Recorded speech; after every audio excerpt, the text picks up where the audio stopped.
तो hello my dear students, कैसे हो आप सब और कैसी चल रही है आप सभी के बोर्ड एग्जाम की तैयारी। तो जितने भी हमारे स्टूडेंट इस बार हैं क्लास 12 में और जिनको 2027 में इंग्लिश का पेपर देना है ना, उनके लिए आज का ये वीडियो सबसे ज्यादा इंपॉर्टेंट है। बहुत सारे हमारे स्टूडेंट कमेंट कर रहे थे कि सर जो इंग्लिश का सेक्शन बी होता है जिसमें आपका आर्टिकल और लेटर आता है, इन दोनों को एक ही वीडियो में पढ़ाइए। मतलब इस वीडियो में मैं आपके लिए लेकर आया हूं क्लास 12 इंग्लिश का मोस्ट इंपॉर्टेंट आर्टिकल और लेटर एक ही वीडियो में। और ये वीडियो अगर आपने शुरू से लेकर लास्ट तक देख लिया भैया ना, तो आपका इंग्लिश में पूरे के पूरे 20 नंबर एक ही वीडियो में कंप्लीट हो जाएगा। और ये कोई छोटा मोटा वीडियो नहीं है। इस वीडियो में मैं आपको ये भी बताऊंगा कि कैसे आप ट्रिक के साथ आर्टिकल कॉपी में लिख कर आओगे और एग्जामिनर आपको पूरे के पूरे नंबर देगा। कैसे आप विथ ट्रिक लेटर इंग्लिश की कॉपी में लिख कर आओगे और आपको पूरे नंबर मिलेंगे। तो चलिए स्टार्ट करते हैं बच्चों। सबसे पहले हम पढ़ेंगे आर्टिकल को। सबसे पहले मैं आपको बताऊंगा कि आर्टिकल कैसे आपको बोर्ड एग्जाम में लिखना है और कौन सा आर्टिकल है जो सबसे इंपॉर्टेंट है, जो मैं इस क्लास में आपको पढ़ाने वाला हूं। कुछ बच्चे कहते हैं सर जी इंग्लिश में हम बहुत वीक हैं, हमें इंग्लिश का ई भी नहीं आता। अरे भैया, अपने शुभम सर के साथ आप बने रहो। बस चैनल को सब्सक्राइब करके बेल आइकन प्रेस कर लेना ताकि हमारी सारी क्लासेस आपको टाइम टू टाइम मिलता रहे। ठीक है, आपको सारी चीजें मैं पढ़ाऊंगा स्टेप बाय स्टेप। सबसे पहले हम आर्टिकल को पढ़ते हैं। अब आर्टिकल जो है मैंने यहां पे लिखा है कि कैसे आपको आर्टिकल लिखना है, लेकिन सबसे पहले यह जान लो कि बोर्ड एग्जाम में आर्टिकल लिखते कैसे हैं, सही तरीका क्या है, उसके बाद हम लेटर को पढ़ेंगे। ठीक है, पहले आर्टिकल को फिनिश करेंगे। तो देखिए भैया, आर्टिकल लिखने का तरीका, एक टॉपर जो है बोर्ड एग्जाम में आर्टिकल लिखता कैसे है वो समझो। देखो, दो तरीके हैं आर्टिकल लिखने के। सबसे पहला तरीका है हेडिंग। मतलब आप जो है आर्टिकल को हेडिंग डाल डाल के 2-3 पैराग्राफ में लिख सकते हो। मतलब आपने पहले जिस टॉपिक पर आपको आर्टिकल लिखना है वो हेडिंग डाल दिया, फिर जब आप लिखना स्टार्ट करोगे फिर हेडिंग डाल के आप लिखोगे उसके अंदर चीजें। तो ये पहला तरीका है। दूसरा तरीका है पैराग्राफ वाइज। मतलब जिस टॉपिक पर आपको आर्टिकल डालना है वो केवल लिखना है, वो केवल आप हेडिंग डाल देना। जैसे मान लो आपको हेल्थ इज वेल्थ पर आर्टिकल लिखना है या ऑनलाइन क्लासेस पर आर्टिकल लिखना है, तो आप हेडिंग डाल दो, फिर उसके नीचे 2-3 पैराग्राफ में आपको आर्टिकल लिख देना। 2-3 या 4 पैराग्राफ में भी लिख सकते हो। ठीक है, आर्टिकल का मतलब होता क्या है, जिस टॉपिक पर आर्टिकल आए उसके बारे में अच्छे से एक्सप्लेन करना होता है। यही होता है स्टूडेंट आर्टिकल। ठीक है, तो देखो आज के इस क्लास में हम आपको एक बहुत ही इंपॉर्टेंट टॉपिक पर आर्टिकल बताने वाले हैं, वो है ऑनलाइन क्लासेस। देखो, ऑनलाइन क्लासेस वाला जो आर्टिकल है भैया ना, ये मोस्ट इंपॉर्टेंट है और आपके बोर्ड एग्जाम में लगातार ये पूछा जाता है। ठीक है, तो 10 नंबर आपका कंप्लीट होगा। अब मान लीजिए कोई दूसरा भी आर्टिकल आ जाता है ना, तो उसको कैसे लिखना है वो भी मैं इसी वीडियो में बताने वाला हूं। ठीक है, तो सबसे पहले आपने ये समझ लिया कि आर्टिकल लिखते कैसे हैं। या तो आप हेडिंग डाल डाल के लिखिए या तो आप 2-3 पैराग्राफ्स में आर्टिकल लिख सकते हैं। अब देखो, आर्टिकल में जैसे मैं पैराग्राफ वाइज आपको बता रहा हूं, जिस टॉपिक पर हमें आर्टिकल लिखना है, जैसे ऑनलाइन क्लासेस, इस पर आर्टिकल लिखना है तो हमने हेडिंग डाल दिया। ठीक है, उसके बाद में हम 3 पैराग्राफ में आर्टिकल आपको बता रहे हैं। ये पहला पैराग्राफ है, ये दूसरा है और ये तीसरा पैराग्राफ है। ठीक है, आप चाहें तो 4 पैराग्राफ में भी लिख सकते हैं। तो देखो, सबसे पहले क्या लिखना है, हमें लिखना है ऑनलाइन क्लासेस पर आर्टिकल। तो एजुकेशन भाई, शिक्षा, ऑनलाइन क्लास क्यों दी जाती है, ताकि आप लोग शिक्षित हो सकें। जैसे हम यहां पे पढ़ा रहे हैं और आप अपने फोन, लैपटॉप या पीसी से पढ़ रहे होंगे। ठीक है, फोन से पढ़ रहे हो कि पीसी से, किसी से भी पढ़ रहे होंगे, ये होता है ऑनलाइन क्लास। ठीक है, तो देखो सबसे पहले हमें क्या करना है, फर्स्ट वाले पैराग्राफ में उसके बारे में थोड़ा सा लिखना है। ठीक, अगर हेल्थ इज वेल्थ पर आ जाएगा तो हेल्थ कैसे बनाए, कैसे क्या करना है, उस पर आपको आर्टिकल लिखना होता है। तो देखो ध्यान से, सबसे पहले लाइन बाय लाइन मैं आपको बताऊंगा। देखो, एजुकेशन, शिक्षा इज द बेसिक फाउंडेशन, मूल आधार है ऑफ आवर लाइफ, हमारे जीवन का। शिक्षा हमारे जीवन का जो मूल आधार है। अगर हम लोग शिक्षित रहेंगे भाई ना, तो सभी लोग सभी जगह पर हमारी वैल्यू होगी। और अगर आप शिक्षित नहीं है ना, तो अनपढ़ समझ के आपको इग्नोर कर दिया जाएगा। ठीक है, आप लोग रील्स देखते होंगे, जो कि बिल्कुल नहीं देखना चाहिए। ठीक है, अगला देखो, एवरी सिटीजन, प्रत्येक नागरिक को शुड गेट, प्राप्त करनी चाहिए क्वालिटी एजुकेशन, गुणवत्तापूर्ण शिक्षा। मतलब प्रत्येक नागरिक को गुणवत्तापूर्ण शिक्षा प्राप्त करनी चाहिए। प्रत्येक नागरिक को शिक्षित होना जरूरी है, और ये हमारा मौलिक आधार है। ये हमारा मौलिक आधार है। देखो, it's our their, it's also, ये हमारा फंडामेंटल मौलिक राइट, अधिकार है, एंड नीड, और आवश्यकता है। और ये हमारा मौलिक अधिकार और आवश्यकता है। क्या? शिक्षा। शिक्षा जो है, हर व्यक्ति को शिक्षित होना जरूरी है भाई अब। ठीक है, अगर कुछ करना है लाइफ में। आगे देखो, ड्यू टू, के कारण, रिवॉल्यूशनरी चेंजेस, यानी कि क्रांतिकारी बदलाव, इन द फील्ड ऑफ एजुकेशन, शिक्षा के क्षेत्र में, आफ्टर इंडिपेंडेंस, यानी कि स्वतंत्रता के बाद। तो स्वतंत्रता के बाद शिक्षा के क्षेत्र में क्रांतिकारी बदलाव के कारण द नेचर ऑफ एजुकेशन, मतलब शिक्षा का स्वभाव है चेंज्ड, बदल गया है, फ्रॉम ट्रेडिशनल, पारंपरिक से, टू मॉडर्न, आधुनिक। यानी कि स्वतंत्रता के पश्चात, स्वतंत्रता के बाद शिक्षा के क्षेत्र में क्रांतिकारी बदलाव के कारण जो शिक्षा का स्वभाव है वो अब पारंपरिक से आधुनिक हो गया है। ठीक है, समझ में आ गया? मतलब आपको एजुकेशन के बारे में लिखना है, शिक्षा के बारे में लिखना है, उसके बारे में चीजों को लिखना है। नहीं लिखना आ रहा है फिर भी उसके बारे में आप कुछ ना कुछ लिखो।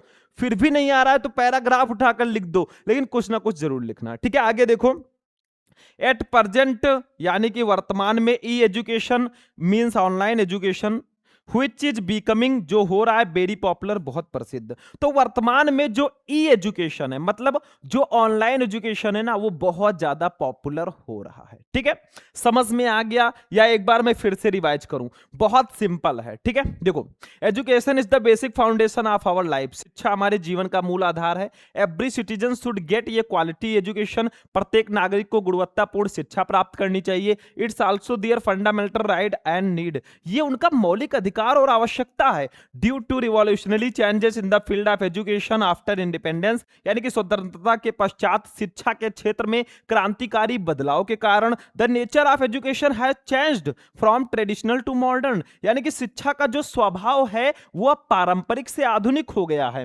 At present, E education means online education, which is becoming very popular, और वर्तमान में ई एजुकेशन यानी कि ऑनलाइन एजुकेशन जो है वो बहुत ज्यादा प्रसिद्ध हो रहा है। कब से? जब से कोरोना काल आया है ना, कोरोना, पता होगा आप लोगों को, तब से ऑनलाइन एजुकेशन का क्रेज बहुत ज्यादा बढ़ गया है। क्योंकि लोगों को बाहर निकलना नहीं था, ऑफलाइन कोचिंग वो कर नहीं सकते थे, तो ऑनलाइन कोचिंग के जरिए तभी से ऑनलाइन एजुकेशन, बहुत ज्यादा ऑनलाइन क्लास का जोर आया। ठीक है, आगे देखो, अब लिखो भाई, हम ऑनलाइन क्लास कैसे ले सकते हैं, मतलब ऑनलाइन क्लास में होता क्या है उसके बारे में आप लिखो। ठीक, देखो, through online education, online education के माध्यम से द टीचर, अध्यापक, सिटिंग फॉर अवे, दूर बैठकर, आर टीचिंग, पढ़ा रहे चिल्ड्रेन, बच्चों को। थ्रू द इंटरनेट, इंटरनेट के माध्यम से, with the help of online platform, कुछ ऑनलाइन प्लेटफॉर्म की सहायता से, जैसे सच एज, जैसे स्काइप, जूम, यूट्यूब ईटीसी आदि। मतलब थ्रू ऑनलाइन एजुकेशन, ऑनलाइन शिक्षा के माध्यम से, the teacher sitting far away are teaching children through the internet with the help of online platform such as app, Skype, Zoom, YouTube ETC. मतलब जो शिक्षक हैं वो बच्चों से दूर बैठकर बच्चों को इंटरनेट के द्वारा पढ़ा रहे हैं, जैसे कि कुछ ऑनलाइन प्लेटफॉर्म की सहायता पे, जैसे स्काइप पे, जूम पे या यूट्यूब पे ऑनलाइन क्लास वो दे रहे हैं। ठीक है, आगे देखो, चिल्ड्रेन कैन सिट, चिल्ड्रेन यानी कि बच्चा बैठ सकता है एंड लिसन इंडिपेंडेंटली और स्वतंत्रता पूर्वक सुन सकता है टू दियर टीचर, अपने अध्यापक को थ्रो के माध्यम से ए मोबाइल लैपटॉप और कंप्यूटर। और बच्चे भी अपने टीचर को मोबाइल, कंप्यूटर या लैपटॉप के माध्यम से घर बैठे देख सकते हैं, सुन सकते हैं। ठीक है, जैसे आप हमें घर बैठे देख रहे हो, आप हमारे क्लास में थोड़ी ना बैठे हो कि मैं आपको कुछ बोल सकता हूं, नहीं, हम पढ़ा रहे हैं, आप आराम से पढ़ रहे हो। ठीक है, it's called online education, E education. ठीक है, आगे देखो, ऑनलाइन एजुकेशन, ऑनलाइन शिक्षा प्रोवाइड्स, प्रदान करता है द कन्वीनियंस, सुविधा ऑफ रीडिंग, पढ़ने का फ्रॉम होम, घर से, एंड और इट सेव्स, ये बचाता है, बोथ दोनों, टाइम समय एंड मनी और पैसे टुगेदर एक साथ। मतलब online education provides the convenience of reading from home, यानी कि ऑनलाइन एजुकेशन हमें घर बैठे शिक्षा, हमें घर बैठे जो है पढ़ाई करने की सुविधा प्रदान कर रहा है, and it saves both time and money together, और ये हमारे पैसे और समय दोनों को बचा रहा है। ठीक है, क्योंकि आप घर पे बैठे हैं तो आपको साइकिल से या गाड़ी से जाना नहीं है कहीं, तो समय बच गया और बहुत ज्यादा पैसे भी नहीं देना है, तो आपका टाइम भी बच गया। ठीक है, तो समझ में आ गया ये वाला लाइन भी, लाइन बाय लाइन समझो। चलो अगला पैराग्राफ देखो। अब भाई जैसे मान लो ऑनलाइन पढ़ाई कर रहे हो तो पीडीएफ वीडीएफ कैसे शेयर करोगे, क्या क्या ऑनलाइन पढ़ाया जाता है उसके बारे में लिख दो। जो चीज जिस टॉपिक पे आर्टिकल आए ना उसके बारे में सिर्फ आपको लिखना होता है, दैट्स कॉल्ड आर्टिकल। जैसे देखो, देयर आर मैनी वे, कई तरीके हैं, बाय व्हिच, जिससे टीचर, अध्यापक एंड स्टूडेंट और विद्यार्थी कैन शेयर एनी फाइल, वो कोई भी फाइल शेयर कर सकते हैं, पीडीएफ विथ ईच अदर, एक दूसरे से, इन ये वेरी इजी वे, बहुत आसान तरीके से। तो कई तरीके हैं जिससे अध्यापक और स्टूडेंट एक दूसरे के साथ कोई भी फाइल, पीडीएफ बहुत आसानी से शेयर कर सकते हैं। किसकी सहायता से, देखो, इवन क्लासेज रिलेटेड, संबंधित टू एनी सब्जेक्ट, किसी भी विषय से, such as cooking, crafting, drawing, painting, history, polity, geography, the current issue, ETC, almost, लगभग एवरी सब्जेक्ट, प्रत्येक विषय is now being given online, आज वो ऑनलाइन दिए जा रहे हैं। मतलब even classes related to any subject such as cooking, मतलब किसी भी सब्जेक्ट से रिलेटेड क्लासेस आपको मिल जा रही हैं यूट्यूब पे या ऑनलाइन, जैसे कि cooking, crafting, drawing, painting, history, polity, geography, या फिर जो करंट मुद्दे हैं, करंट इश्यू है, लगभग सभी चीजें आज ऑनलाइन पढ़ाई जा रही हैं। आप जिसमें इंटरेस्टेड हो भाई ऑनलाइन आराम से घर बैठकर पढ़ सकते हो। ठीक है, तो हो गया। तो आपको कुछ ऐसे ही आर्टिकल लिखना है। देखो, पहले आपने फर्स्ट पैराग्राफ में लिखा भाई एजुकेशन है क्या, कैसे हमें प्राप्त करना है, फिर हमने लिखा कि ऑनलाइन कैसे आप पढ़ सकते हो, कैसे टाइम और पैसे दोनों बचाता है, फिर हमने लिखा कि क्या क्या ऑनलाइन आपको मिल सकता है, कैसे फाइल वाइल शेयर कर सकते हो। ठीक है, तो तीनों का स्क्रीनशॉट ले लो, पहले इसका ले लो स्क्रीनशॉट, फिर इसका ले लो और फिर इसका स्क्रीनशॉट ले लो। तो हो गया स्टूडेंट स्क्रीनशॉट। अब चलिए भैया लेटर पे चलते हैं। लेटर क्या होता है भाई, 10 नंबर का ये भी आता है। लेटर किस पे लिखने को दिया जाएगा, मान लीजिए आप जहां रहते हैं वहां पे बिजली की समस्या है, उस पर लेटर लिखने को दे दिया जाएगा, या किसी की शिकायत करनी है भाई, पानी की शिकायत करनी है कि हमारे यहाँ अनियमित पानी आता है, प्रदूषित पानी आता है, तो वो लिख सकते हो, या फिर किसी को इनवाइट करना है शादी में तो उस पर लिख सकते हो। तो ये सब लेटर आते हैं। जैसे हमने क्या लिया है, देखो, राइट ये लेटर, एक पत्र लिखो टू द एडिटर, संपादक को, आप ये न्यूज़पेपर समाचार पत्र के अबाउट के बारे में, फ्रीक्वेंट ब्रेकडाउन, बार बार गुल होने ऑफ इलेक्ट्रिसिटी, बिजली इन योर लोकेलिटी, अपने इलाके में। तो अपने इलाके में बार बार बिजली गुल होने के संबंध में आपको किसी समाचार पत्र के संपादक को पत्र लिखना है। ठीक है, ये लेटर मैं आपको पहले भी शायद बता चुका हूं। तो देखो, जब भी आप लेटर लिखो, लेटर लिखने का तरीका समझो, 10 नंबर ऐसे फ्री में नहीं मिलते हैं। देखो, जब भी आप लेटर लिखना आंसर नंबर डाल देना, शायद 3 होगा। ठीक है, यहां पे ऊपर लिख देना a letter to the editor, क्योंकि 2 लेटर रहेंगे। आपने कौन सा किया है भाई, तो हमने एडिटर लेटर अगर किया है तो ऐसे लिख देंगे a letter to the editor. ठीक है, फिर हम लेटर लिखना स्टार्ट करेंगे। ठीक है, देखो, जैसे जब हम लेटर लिखेंगे पहले अपना एड्रेस आप डाल देना कि भाई आप कहां से हैं और लेटर कहां से आप लिख रहे हो, ठीक है। इसको मैं हटा देता हूं, ये आप लोग हेडिंग अच्छे से डाल देना जैसा मैंने बताया। तो देखो मान लीजिए मैंने यहां पे लिख दिया अपना एरिया वजीरगंज गोंडा, ठीक है। मान लीजिए अपना एड्रेस मैंने लिख दिया। आप जहां से भी हैं अपना एड्रेस लिख सकते हैं भाई, मेरठ से हैं, आगरा से हैं या कहीं से भी हैं, अपना एड्रेस यहां पर डाल सकते हो। तो पहले हमने एड्रेस डाल दिया कि भाई हम यहां से हैं, ठीक है। फिर उसके बाद में आप किसको पत्र लिख रहे हैं, किसको लेटर लिख रहे हैं, हम लिख रहे हैं द एडिटर को लिख रहे हैं, तो टू द एडिटर हम लिख देंगे। मतलब जिसको आप पत्र लिखोगे ना, टू लिखकर द एडिटर लिख दिया। अब किस समाचार पत्र के ये संपादक हैं भाई, कोई ना कोई न्यूज़पेपर होगा, कई न्यूज़पेपर है, दैनिक भास्कर है, दिल्ली एक्सप्रेस है, अमर उजाला है, तो हम लिख रहे हैं द अमर उजाला, कहां पे, गोंडा, ठीक है। तो हमने ऐसे लिख दिया। देखो आप अपना एड्रेस भी यहां पे डाल सकते हो, एड्रेस में कुछ नहीं रखा, या किसी और का भी डाल सकते हो। तो मैंने पहले एड्रेस डाल दिया, फिर टू लिखकर जिसको वो लेटर लिख रहे हैं वो मैंने लिख दिया, फिर किस समाचार पत्र के संपादक को पत्र लिख रहे हैं, द अमर उजाला गोंडा, ठीक है। फिर हम लिखेंगे भाई सब्जेक्ट, आप किस विषय पर पत्र लिख रहे हो, आपका टॉपिक क्या है भाई, आप लेटर लिख क्यों रहे हो, सब्जेक्ट क्या है। तो सब्जेक्ट हमारा देखो यहां पे पूरा दिया गया है, फ्रीक्वेंट ब्रेकडाउन ऑफ इलेक्ट्रिसिटी, यही आपका सब्जेक्ट है और यही हमने लिखा है, फ्रीक्वेंट ब्रेकडाउन ऑफ इलेक्ट्रिसिटी, यानी कि बार बार बिजली गुल होना। आपके क्वेश्चन में ही आपका सब्जेक्ट रहता है, क्योंकि किस टॉपिक पे लेटर लिखने को दिया गया है वही तो आपका टॉपिक है भाई, वही तो सब्जेक्ट है। तो हमने लिख दिया frequent breakdown of electricity. Subject लिखना बहुत जरूरी है। तो पहले हमने एड्रेस डाल दिया, तरीका समझ लो, कोई भी लेटर बहुत आसानी से लिख दोगे, ये ध्यान रखना, ठीक है।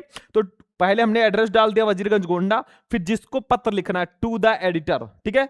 किस समाचार पत्र के संपादक हैं, द अमर उजाला गोंडा, ठीक। सब्जेक्ट लिख दिया फ्रीक्वेंट ब्रेकडाउन ऑफ इलेक्ट्रिसिटी, फिर सर लिखकर अपनी पूरी प्रॉब्लम बताओ कि भाई आपको प्रॉब्लम क्या है, आपने लेटर लिखा क्यों है। सर के बाद जो मैंने लिखा है ना, आई एम राइटिंग से लेकर यहां तक जो मैंने लिखा है, ये लेटर की बॉडी होती है, ठीक है। तो देखो लिखेंगे आई एम राइटिंग, मैं लिख रहा हूं टू एक्सप्रेस, व्यक्त करने के लिए बाई कंसर्न, अपनी चिंता अबाउट के बारे में, द फ्रीक्वेंट ब्रेकडाउन, बार बार गुल होने ऑफ इलेक्ट्रिसिटी, बिजली इन आवर लोकेलिटी, हमारे इलाके में। तो मैं हमारे इलाके में बार बार बिजली गुल होने के संबंध में अपनी चिंता व्यक्त करते हुए लिख रहा हूं कि सर बिजली नहीं आएगी तो कैसे काम चलेगा, लाइट ही नहीं आएगी 2-2 दिन तो फोन कैसे चार्ज होगा भाई, आप लोग रील्स कैसे देखेंगे, ठीक है, जो कि बिल्कुल नहीं देखना है। तो ये खाना पानी, अब इसके अलावा जो है लाइट की भी बहुत जरूरत होती है, क्योंकि समय ही वही है भाई। चलो आगे देखो, for the past few weeks, पिछले कुछ हफ्तों से, वी हैव बीन फेसिंग, हम सामना कर रहे हैं, कांस्टेंट पावर कट्स, लगातार बिजली कटौती की, दैट हैव सेवरली, जिसने बुरी तरह इंपैक्टेड, प्रभावित किया आवर डेली लाइफ, हमारे दैनिक जीवन को। तो पिछले कुछ हफ्तों से, for the past few weeks we have been facing constant power cuts that have severely impacted our daily life, यानी कि पिछले कुछ हफ्तों से हम लगातार बिजली कटौती का सामना कर रहे हैं, जिसने हमारे दैनिक जीवन को बुरी तरह से प्रभावित किया है।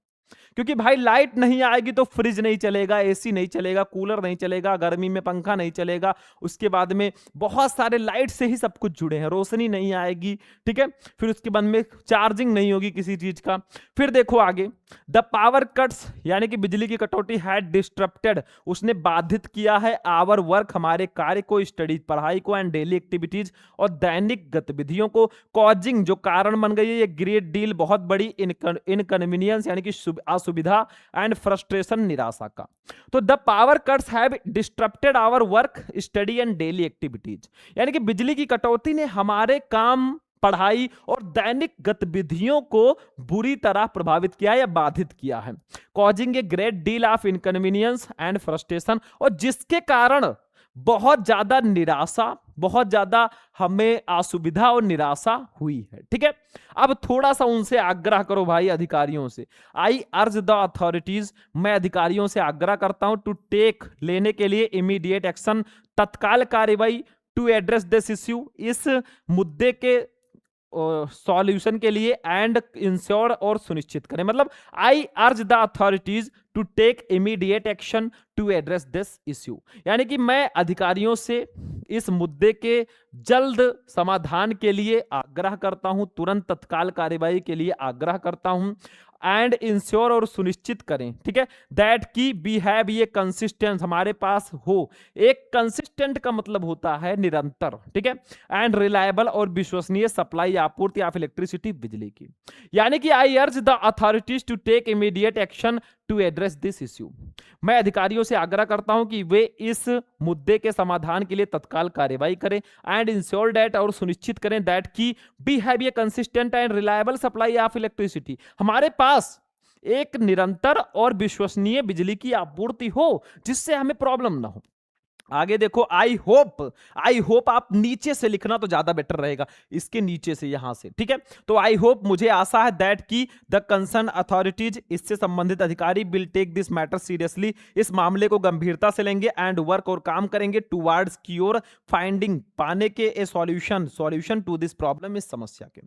तो I hope that the concerned authorities will take this matter seriously and work towards finding a solution to this problem, यानी कि मैं आशा करता हूं कि इससे संबंधित अधिकारी इस मामले को गंभीरता से लेंगे और इस प्रॉब्लम के सॉल्यूशन की ओर काम करेंगे, ठीक है, बस हो गया। लास्ट में लिख देना योर सिंसियरली XYZ, बस इतना हो गया, लेटर भी आपका कंप्लीट हो चुका है, ठीक है, समझ में आ गया। तो ये आपका आर्टिकल और लेटर था। देखो लेटर में क्या करना है भाई, जब भी लिखना पहले एड्रेस डालो, कंप्लेंट लेटर है तो आपको डेट भी डालना होगा, फिर उसके बाद में जिसको पत्र लिख रहे हो वो लिखो, फिर सब्जेक्ट लिखो, सर लिखकर अपनी पूरी दुख कथा सुनाओ, प्रॉब्लम सुनाओ और योर सिंसियरली XYZ लास्ट में लिख दो, ठीक है, समझ में आ गया। देखो मैंने हिंदी मीनिंग के साथ बताया है, नहीं समझ में आया होगा तो आप दोबारा क्लास को थोड़ा सा रिवाइज कर लोगे, समझ में आ जाएगा, ठीक है। तो हमने आज पढ़ा भाई आर्टिकल और लेटर, यानी कि 10 नंबर का आर्टिकल, 10 नंबर का लेटर, टोटल 20 नंबर का हमने इस वीडियो में कंप्लीट किया। ऐसे ट्रिक के साथ आप लिख कर आओगे ना, पूरे के पूरे नंबर आपको मिलेंगे। बाकी क्लास कैसा लगा, वीडियो पसंद आया तो वीडियो को ज्यादा से ज्यादा लाइक करना, चैनल को सब्सक्राइब कर लेना। बाकी चलते हैं, फिर आपसे मिलेंगे किसी नेक्स्ट वीडियो में नेक्स्ट इंपॉर्टेंट टॉपिक के साथ। तब तक के लिए जय हिंद।